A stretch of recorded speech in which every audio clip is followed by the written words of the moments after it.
Dhanmondi 32-এ toilet নাকি মসজিদ কোনটা নির্মাণ হলে ভালো হয়? বন্ধুরা, বিস্তারিত জানতে সম্পূর্ণ ভিডিওটি দেখুন। শত বছরের পুরনো ছিল বাবরি মসজিদ। এটি ঘিরে ইন্ডিয়ান মুসলিম সবার আবেগের একটি জায়গা ছিল বাবরি মসজিদ। আর সেই বাবরি মসজিদ ঘিরে মামলা হয়েছিল শত বছর ঘিরে। আর নরেন্দ্র মোদী তিনি একজন গোঁড়া হিন্দু।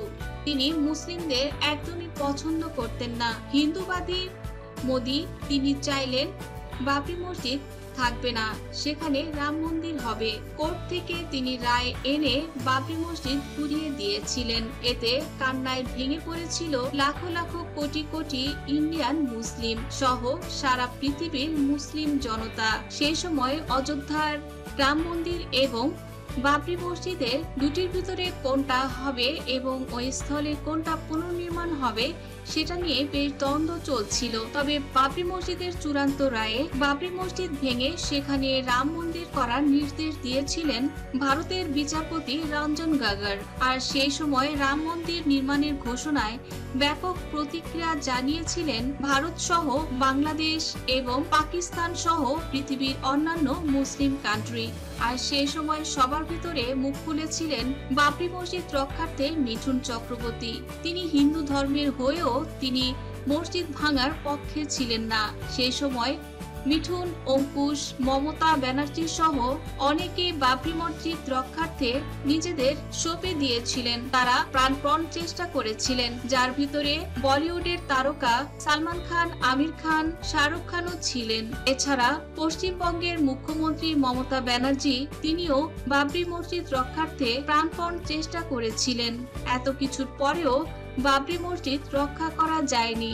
সেই পুরনো স্মৃতি চারণ করলেন মিঠুন চক্রবর্তী। তিনি এবার মমতা ব্যানার্জির বাবরি মসজিদ পুনর্নির্মাণের ঘোষণায় তাই একত্রতা প্রকাশ করে বলেন, সেই সময়গুলো আমাদের অনেক খারাপ কেটেছে। লাখো চেষ্টার পরেও মুসলিমদের মুখে আমরা হাসি ফোটাতে পারি নাই। এখন ধানমন্ডি 32 আরেক ফেসিস্ট হাসিনা তার বাড়ি, সেও একজন খুনি এবং অত্যাচারী শাসক ছিল। তার বাড়িটি এখন ভেঙে গুড়িয়ে ফেলা হয়েছে। জমিটি পরিত্যক্ত আছে। সেখানে অনেকেই বলছে মসজিদ নির্মাণের কথা। আমি বলবো সেখানে মসজিদ নির্মাণ করলে মন্দ হয় না। মমতা ব্যানার্জি, মিঠুন তারা চান এই মসজিদের নাম রাখা হোক বাবরি মসজিদ বাংলাদেশ। এদিকে ধানমন্ডি 32 জায়গাটি ভাঙার পর এখন জায়গার ইটগুলো সরানোর কার্যকলাপ চলছে। পরিত্যক্ত বাড়িটির ইট, বালি, সিমেন্ট এগুলো সরিয়ে ফেলা হবে এবং এই পরিত্যক্ত জমিটি নিয়ে কি করা যায় এ প্রসঙ্গে এবার আলোচনা বৈঠক করা হবে বাংলাদেশে। তো দর্শক বন্ধুরা, আপনারা কি চান? আপনাদের মূল্যবান মন্তব্যটি কমেন্ট করে জানিয়ে দিন।